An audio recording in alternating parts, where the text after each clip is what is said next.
കൃഷിയിൽ പുതുമകൾ തേടുകയാണ് യുവകർഷകനായ എടപ്പാൾ ഐലക്കാട് സ്വദേശി പറയംവളപ്പിൽ ഷബീർ.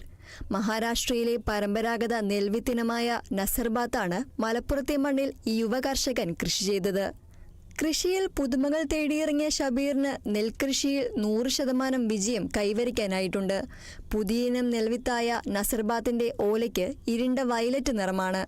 നെല്ല് വിളഞ്ഞ് മൂപ്പാകാൻ ഏകദേശം 110 മുതൽ 120 ദിവസമെടുക്കും.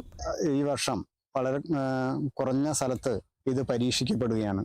ഇത് നല്ലൊരു റിസൾട്ട് ആവുകയാണെങ്കിൽ കൂടുതൽ സ്ഥലത്തേക്ക് വ്യാപിപ്പിക്കുക എന്നാണ് ഇതിന്റെ ഉദ്ദേശം.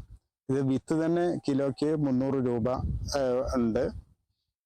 നെല്ലിന് അത്യാവശ്യം നല്ല വിലയുണ്ട്. ഇവിടെ സാധാരണ മില്ലിൽ തന്നെ ഇത് കുത്തിയെടുക്കാവുന്നതാണ്.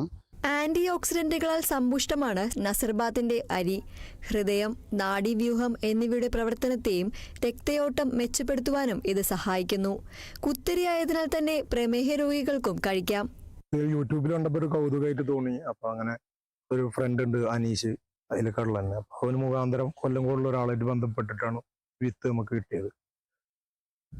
ഇതിന്റെ ഔഷധ ഗുണങ്ങൾ ഒരുപാട് പറഞ്ഞു കേട്ടിട്ടുണ്ട്. അപ്പൊ അതുകൊണ്ട് ഒരു താല്പര്യം. അപ്പൊ ഒരു സാമ്പിൾ എന്നുള്ള നിലക്ക് ഇപ്പൊ തൽക്കാലം കുറച്ച് സ്ഥലത്ത് നമ്മൾ ചെയ്തിട്ടുള്ളത്.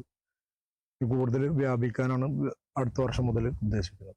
ആദ്യഘട്ടത്തിൽ 25 സെന്റ് സ്ഥലത്താണ് ഷബീർ കൃഷി ഇറക്കിയത്. അടുത്ത തവണ കൂടുതൽ സ്ഥലത്ത് കൃഷി വ്യാപിപ്പിക്കാനാണ് തീരുമാനം. ഇതിനായുള്ള നീക്കങ്ങളും ആരംഭിച്ചിട്ടുണ്ട്. Kerala vision news, Malappuram.